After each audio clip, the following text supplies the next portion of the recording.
She came into it with an agenda. Of course. You know, they do everything with an agenda. Yeah. You know, she came into it, it seems, really wanting to paint me as someone that has been co-opted by the right wing. Yeah. Are you on The View? Yeah. Yeah. So that's been overwhelming my past couple days. Yeah. Is that annoying? No. No. I mean, it's just when I was on there, I really had no idea how it was going to land with the audience. So I just went in there, did my thing. I had no idea what to expect. I didn't know who Sunny Hostin was. I actually still really don't know. So I wasn't expecting necessarily for her to kind of try to ambush me in that way and attack my character in that way. And I responded to it in the moment, as I do.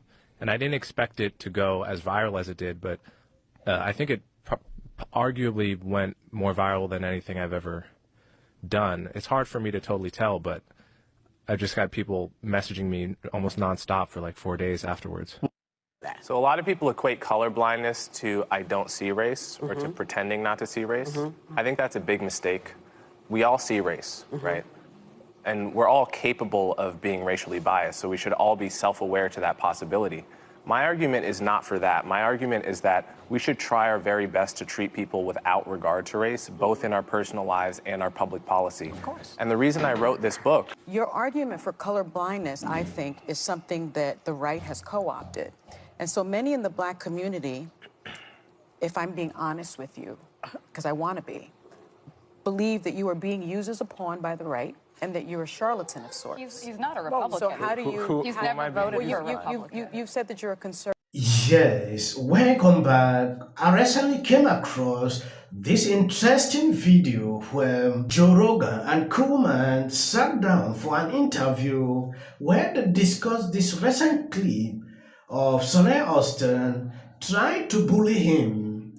It is insane. When you don't agree with what they believe in, they look at you differently. We understand that Sonny Austin is known for race baiting, but Koolman did not buy into that idea and it went viral on social media. It is important we take an exclusive look into all this. I will play this video and the clip of Sonny Austin so you see exactly what I'm talking about. If you are not subscribed to this channel, please endeavor to do that. It will do you no harm if you share out this video.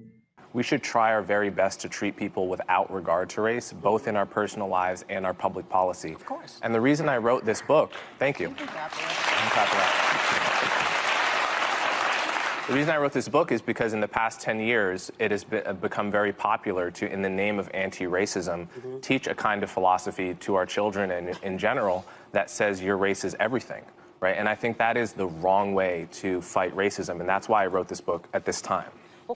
I'm sorry, baby. Yeah. Can I just point out that there is a reason for that? When I went to school, getting any information about anyone's race was not taught. No history, there was no black history. None of those things were taught. And here in America, 100 years ago when I was a younger woman, that's how people saw you. That's how they judged you. So I think, I don't want to say it's your youth, but I think you have a point, but I think you have to also take into consideration what people have lived through in order to understand why there has been such a pointing of very specific racial things, like women couldn't get into colleges. If you were a black person, there were a lot of colleges wouldn't accept you, trying to equal the playing field. I think that's what a lot of folks have been trying to do. I'm sorry, I didn't mean to cut you off. I think that's your experience, and that's valid. As a counterpoint, when I was in 5th grade, we all watched Roots together in public school. Yeah. So these are different experiences. I think it's also different generations. It's different parts of the country, right? We have very different cultures all living together in one country. So I'm not going to deny that, but I view this notion of a colorblind society similar to the idea of a peaceful society, which is to say it's an ideal, it's a North Star. And the point is not that we're ever going to get there, we're not going to touch it, but we have to know when we're going forward and when we're going backwards. And we're going backwards when we're doing woke kindergarten in San Francisco you didn't hear about this story? No, but wait, because I want to get to part of the book. Okay, you believe that public policies that address socioeconomic differences would be better at benefiting disadvantaged groups, and that race-based policies often hurt the very people they're trying to help. What are some examples of policies that would be better at reducing racial disparities? So my overall argument is that class, socioeconomics, is a better proxy for disadvantage. We all want to help the disadvantaged, and the question is, how do we identify them, right? The default right now in a lot of areas of policy is to use Black and Hispanic identity as a proxy for disadvantage. And my argument is that you actually get a better picture of who needs help by looking. Yes, I will say this. If you want to make it with the view or make them happy, don't just try like you want to bring people together.